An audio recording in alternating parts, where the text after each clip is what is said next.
कैसे हैं आप सब। आज हम बात करेंगे चैप्टर 3 डेसिमल नंबर का ना। डेसिमल नंबर हो तो उसको हम डेसिमल से रिलेटेड क्वेश्चन को कैसे सॉल्व करना है। तो सबसे पहले मैं ओवरव्यू देना चाहूँगा डेसिमल नंबर क्या कंसेप्ट है। तो एक्चुअली डेसिमल नंबर किसी भी नंबर में अगर कोई दशमलव हो, पॉइंट हो, तो नंबर डेसिमल नंबर हो जाता है। और डेसिमल नंबर जो है दो तरह के होते हैं, टर्मिनेटेड और नॉन टर्मिनेटेड। टर्मिनेटेड में क्या है, पॉइंट के बाद एक फाइनाइट नंबर तक नंबर होगा, डिजिट होगा। जबकि नॉन टर्मिनेट में पॉइंट के बाद इनफाइनाइट नंबर ऑफ डिजिट होगा। फिर इनफाइनाइट डेसिमल नंबर को भी हम दो पार्ट में डिवाइड कर सकते हैं, रिकरिंग और नॉन रिकरिंग। रिकरिंग में क्या है कि पॉइंट के बाद डिजिट, कुछ डिजिट जो है रिपीट होते रहेंगे, दो या तीन डिजिट के बाद ये कोई भी संख्या हो सकता है, उसके बाद वो डिजिट होते रहेगी। जैसे मान लीजिए 4.121 121 121 इस तरह से रिपीट हो, इसको हम बोलेंगे इसको हम बोलेंगे या रिकरिंग डेसिमल नंबर है। लेकिन अगर पॉइंट के बाद इनफाइनाइट नंबर डिजिट हो बट सारे कोई भी रिपीटिंग ना हो, है ना, इस रिपीटिंग नंबर ना है, तो इसको हम नॉन टर्मिनेटिंग नंबर बोलते हैं।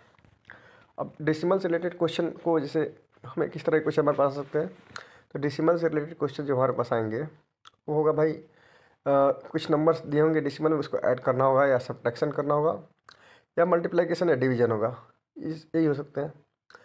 तो सब्ट्रैक्शन एडिशन जब भी हम करेंगे तो ये बात ध्यान रखें, दो या दो से ज़्यादा नंबर उसको हमें एडिशन या सब्ट्रैक्शन करना है, तो पॉइंट के बाद कि कोई किसी संख्या में दो तक डिजिट होगा, किसी संख्या में तीन तक डिजिट होगा, है ना, किसी में एक ही होगा। तो ऐड या सब्ट्रैक्ट करने से पहले सबसे पहले हम, और वन है तो उसको हम राइट साइड में जीरो जीरो कर देंगे, है ना, जो मैक्सिमम नंबर ऑफ डिजिट होगा वो उतना तक जीरो बैठा देंगे। और उसके बाद हम कैलकुलेशन करना शुरू करेंगे, और नॉर्मली कैलकुलेशन करना है जैसे जोड़ घटाव करते हैं उसी तरीके से हम जोड़ घटाव करेंगे, है ना। और इस तरह से हम ये कर सकते हैं। इसमें ये ध्यान रखना है कि अगर हम कोई दशमलव में नंबर है उसमें हम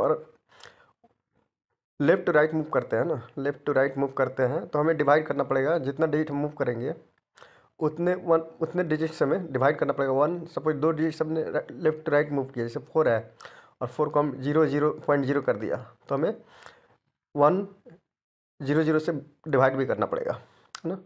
क्योंकि दो डिजिट हमने राइट हुआ है, लेफ्ट से राइट हुआ है दो डिजिट से, तो नीचे तो 1 लिखेगा ही, और इसके बाद दो डिजिट हमने मूव किया, 2 जीरो बैठा देंगे। और हम राइट से लेफ़्ट की ओर जाते हैं, है ना, तो जितना डिजिट हम लेफ़्ट की ओर मूव होंगे उतने डिजिट से हमें गुना करना होगा। जैसे 4 है और हम इसको मूव करके 0.004 लिख दिया, तीसरा डिजिट एक चला गया 4 पॉइंट, ना, तो इससे हमें 1000 से 1 × 30 से मल्टीप्लाई भी करना पड़ेगा। तो आइए कुछ क्वेश्चन देखते हैं क्लैरिटी के लिए। जैसे कि मान लो आप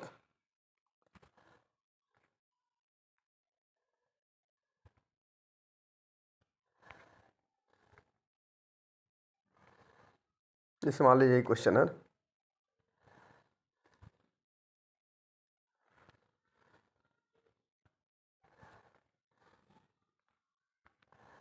सॉरी, इसे मान लीजिए ये क्वेश्चन है, इसमें दो, एक क्वेश्चन नंबर फर्स्ट में चार डेसिमल नंबर है, इसको ऐड करना है। तो इस चारों नंबर को हम एक कॉलम में लिख लेंगे, इससे थोड़ा इजी होगा ऐड करना। जैसे 14.8 39.24 5.01 62.6। तो इसमें दशमलव के बाद मैक्सिमम 2 डिजिट ही है, तो हम अज्यूम कर लेंगे कि 8 के बाद एक जीरो है, और 62.6 में 6 के बाद एक जीरो है ना। तो सबसे पहले हम जो सबसे ऑलमोस्ट राइट वाला डिजिट होता है उसका काम करते हैं। तो फर्स्ट टर्म में सेकेंड डिजिट है जीरो, तो 0 + 4 + 1 4 1 5 5 उतर जाएगा। और इसके बाद से फर्स्ट डिजिट ही आएगा, पॉइंट के बाद 8 8 2 10 10 6 सॉरी 8 2 10 10 6 16 16 के 6 हाथ में 1, तो एक और पॉइंट के बाद हम काम कर रहे थे, 1 1 2 2 9 11 11 5 16 16 2 18 8 हाथ में 1 1 और 4 5 5 3 8 8 5 सॉरी 4 2 6 6 3 9 9 6 हाथ में 1 4 1 5 5 3 8 8 8 8 6 14 14 उतर गया। तो इस तरीके से आंसर हो गया 148.65। तो इस तरीके से हम किसी भी दिए हुए डिजिट नंबर को हम ऐड कर सकते हैं। इसी तरीके से मान लीजिए आपको सब्ट्रैक्शन करना है। जैसे मान लीजिए फर्स्ट क्वेश्चन है 9.756 पॉइंट माइनस 6.28। तो इसमें फर्स्ट डेसिमल नंबर में 3 डिजिट है, सेकेंड में 2 डिजिट है। सेकेंड नंबर में हम 28 के बाद एक जीरो बैठा लेंगे। सबसे पहले थर्ड डिजिट काम करेंगे तो 6 में से 0 गया 6 है ना।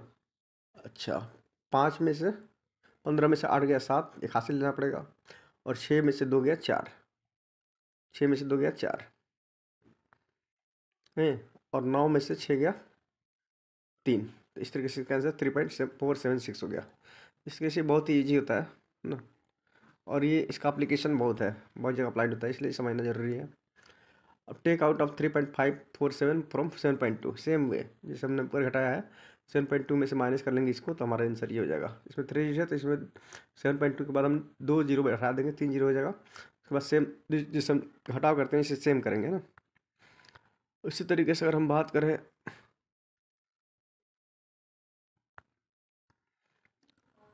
ना, जैसे मल्टीप्लाइकेशन है ना, और हमें किसी भी संख्या को डेसिमल पॉइंट को 10 से मल्टीप्लाई करना है। यहाँ पे 10 का पावर 1 है ना। तो पॉइंट जब 10 से मल्टीप्लाई करेंगे 1 के बाद 1 जीरो है तो हमारा पॉइंट भी लेफ्ट से राइट 1 पॉइंट हो जाएगा, यानी 47.4 इसका आंसर हो जाएगा। इसका 4.5 हो जाएगा, इसका 0.215 हो जाएगा, इसका 0.054 हो जाएगा ना।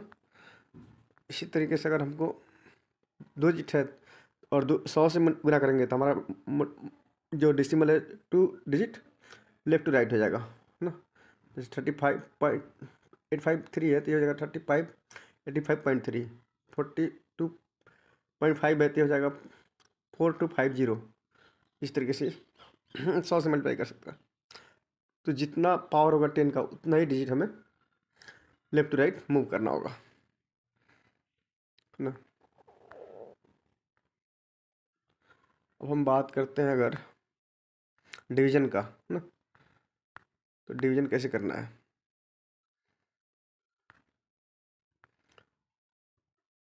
अब देखो डिवीजन में क्या है, जैसे हम मूव कर रहे थे लेफ्ट टू राइट मल्टीप्लाई करने पे, अब हम डिवाइड करेंगे 10 से, या 10 की पावर जितना हो उतने डिजिट से अगर हम डिवाइड करेंगे तो जो हमारा डिजिट है वो राइट टू लेफ्ट मूव होगा। इसे 10 हम डिवाइड करेंगे तो ये 142.45 है, 14.245 हो जाएगा। लास्ट क्वेश्चन देखते हैं, जैसे 0.004/10 है तो ये डिवाइड करेंगे तो हो जाएगा, एक पॉइंट इधर मूव होगा तो एक जीरो और बैठाना पड़ेगा ना, तो 0.0004 हो जाएगा। इस तरीके से हम इसको डिवाइड भी कर सकते हैं। तो ये क्वेश्चन जैसे 100 है तो 2 डिजिट हमारा राइट टू लेफ्ट मूव हो जाएगा, यानी 4.595 हो जाएगा। लास्ट क्वेश्चन देखते हैं, 0.03 डिवाइड बाई 100 करेंगे तो 2 और 2 4 डिजिट, पहले हमें पॉइंट लाना पड़ेगा, यानी 0.000